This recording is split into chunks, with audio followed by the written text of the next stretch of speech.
नमस्कार।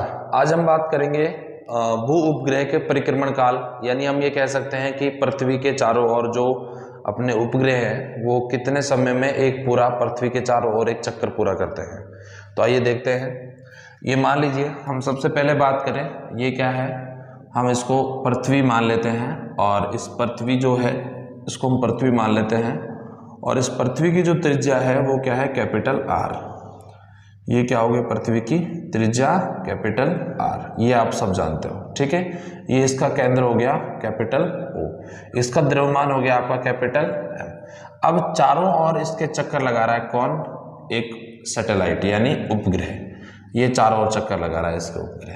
ये अब जो ये उपग्रह की जो कक्षा है, मतलब जहाँ पे ये चक्कर लगा रहा है, इस कक्षा की ये कक्षा मान लो यहाँ पर है, इस कक्षा से यहाँ पर कोई ऑर्बिट है जो यहाँ वेलोसिटी कर रहा है v0, ये m द्रव्यमान इसका, यहाँ से ये कितनी दूरी पर है, स्मॉल h दूरी पर है।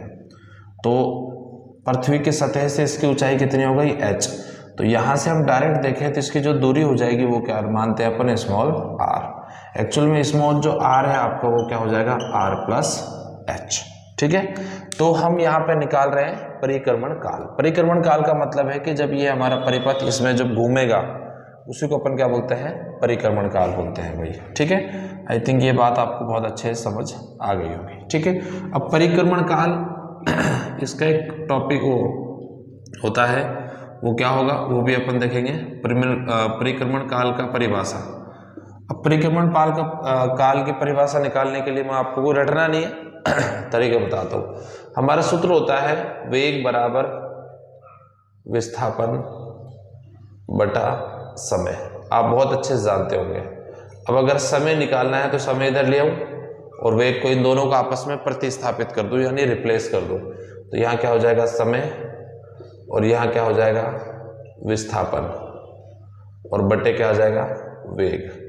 यही परिभाषा अपन यहाँ से लिखेंगे। विस्थापन कितना कर रहा है, अगर कोई उपग्रह यहाँ पर घूम रहा है, देखो तो एक तरह से ये वृत्ताकार है भाई, अगर देखा जाए तो ये क्या है, वृत्ताकार है। और वृत्ताकार पथ पर जब कोई वस्तु चक्कर लगाती है तो एक तरह से हम ये कह सकते हैं कि उसका जो विस्थापन है वो परिधि के बराबर हो जाता है, उसका विस्थापन उस वृत्त की परिधि के बराबर हो जाता है। तो हम ये कह सकते हैं उपग्रह द्वारा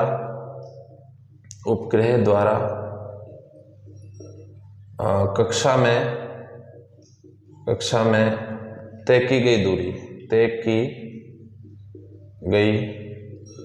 दूरी बटे, और इसमें अब देखो वेग क्या है, उस उपग्रह का वेग है तो उसको कक्षीय वेग बोल देंगे, उपग्रह का कक्षीय वेग।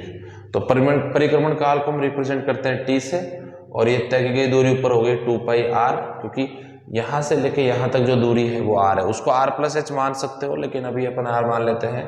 और हमारा परिक्रमण काल हमने पढ़ा हुआ है ध्यान से, क्या होता है, under root capital G capital M upon R। ये क्या है, कक्षीय वेग। क्या है, कक्षीय वेग। अगर ये डेरिवेशन आपको देखना है तो आप प्लेलिस्ट में जाइएगा, वहाँ पे वीडियोस अवेलेबल हैं, उपग्रह कक्षीय वेग कैसे निकालते हैं वहाँ निकाल रखा है, ठीक है। अब हम इसको ऐसा करते हैं, इस वाले पार्ट को अपन अगर इस अंडर रूट को हटा दें, तो पावर क्या आ जाएगी, 1/2। यहाँ भी पावर क्या आ गई, 1/2, और यहाँ भी पावर क्या आ गई, 1/2। 1/2 को अंडर रूट बोलते हैं, ये बात आप समझ रहे, ठीक है। अब देखो ये इसके अपोन में है तो ये तो ऊपर चला जाएगा यहाँ पे, क्योंकि ये तो अपोन के अपोन में है ना, इसलिए तो यहाँ से क्या बनेगा, 2πr multiply by r to the power 1/2 upon capital G capital M और पावर 1/2, ठीक है। अब यहाँ देखो बेटा ध्यान से, इसकी पावर 1 है, इसकी पावर 1/2 है, दोनों का बेस सेम है, आधार समान है, तो पावर जुड़ जाती है, यानी घात जुड़ जाती है। तो t बराबर क्या आ जाएगा, 2πr टू द पावर 3/2। भाई 1 प्लस आधा कितना होता है, 1.5, और 1.5 को अपन भिन्न संख्या में कितना लिखते हैं, 3/2।